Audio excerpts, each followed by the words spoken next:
In this video, I'm going to show you how to perform a basic water heater flush, and depending on what we find, that'll let us know if we need to go more in depth. But don't forget to subscribe and turn on notifications. Let's go change and get this done. Come on.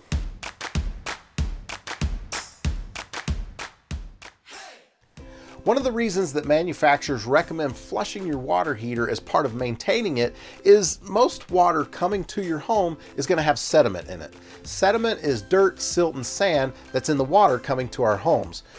The amount of sediment that you have in the water coming to your home really depends on where the water is coming from. The reason that manufacturers care so much about sediment buildup in your water heater is that it can cause it to be less efficient, shorten its lifespan, or cause parts to fail. When you look in the owner's manual of your water heater, it says that you should flush it at least once or twice a year. The frequency really depends on how much sediment we find when we actually flush the water heater. Talking to plumbers, there's a couple of different ways to flush water heaters. The basic flush that I'm going to show you in this video doesn't require you to drain the entire water heater, and that's what I recommend that you start with. You're going to need a bucket, a water hose, and a screwdriver. If your water heater is electric, go ahead and shut power off at the breaker panel.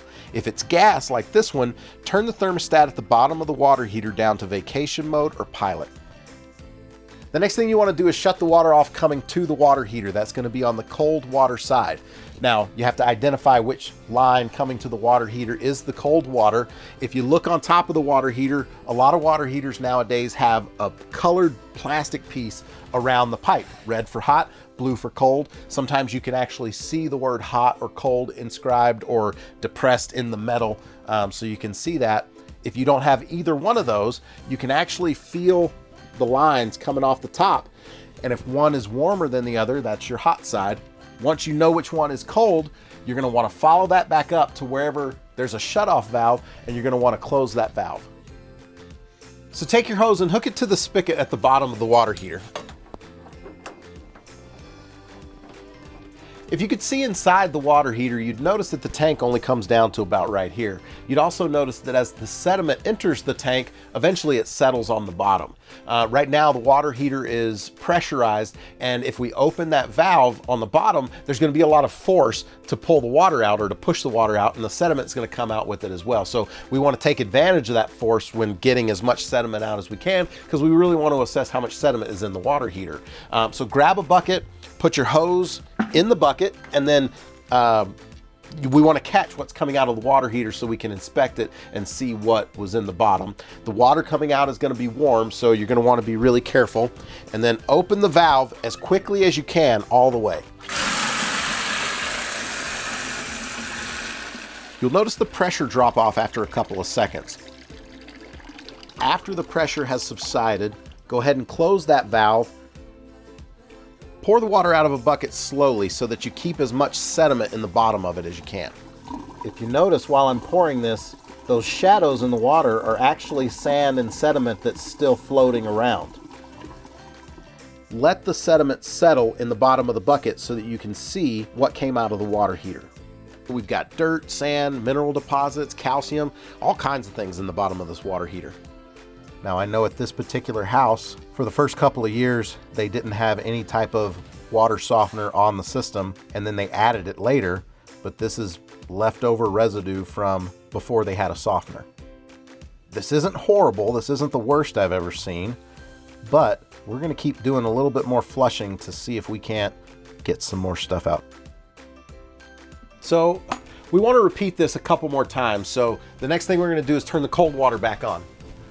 So turn the cold water supply back on so that it re-pressurizes the water heater. Then we're going to shut the cold water off again and open the valve at the bottom of the water heater all the way open. The faster you can open it all the way, the more force it's going to create to help pull that sediment out of the bottom of the tank. Repeat this process until you don't have sediment coming out of the water heater. Now for this last flush, we want to see if we're getting less sediment out of the bottom than when we first started. So I'm going to grab a different bucket and we're going to drain into this one so we can see if we get less sediment.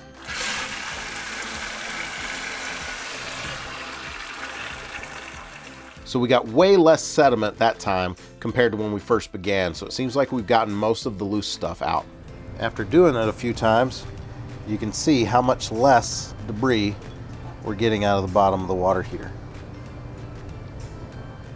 Like I mentioned before, this is all most of you are going to probably have to do, this basic flush. You can see how little was coming out after we had done the basic flush a couple of times. And so I'm going to go ahead and call it good for this particular video, but make sure that you're subscribed, because next week we're going to actually do a full drain and flush on this water heater right here to see how much stuff is still in the bottom of this tank even after doing the basic flush. So let's go ahead and clean this up and get the water heater turned back on. Make sure the spigot at the bottom of the water heater is closed and disconnect the hose.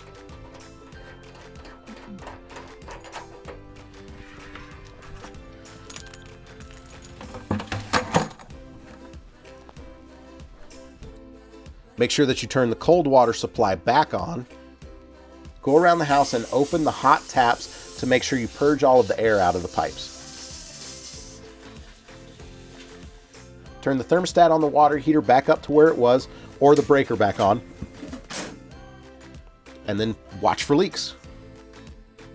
Now, if your water heater's old and you've never opened this valve before, or maybe you have a plastic valve at the bottom of your water heater, there is a chance that it may not close all the way and you could end up with a drip or a leak, in which case you can actually get a little metal cap like this at the hardware store and put on there. Or next time you have a plumber out to your house, you can have them replace that valve, assuming that there's, you know, nothing else wrong with your water heater and it's worth it to replace that valve.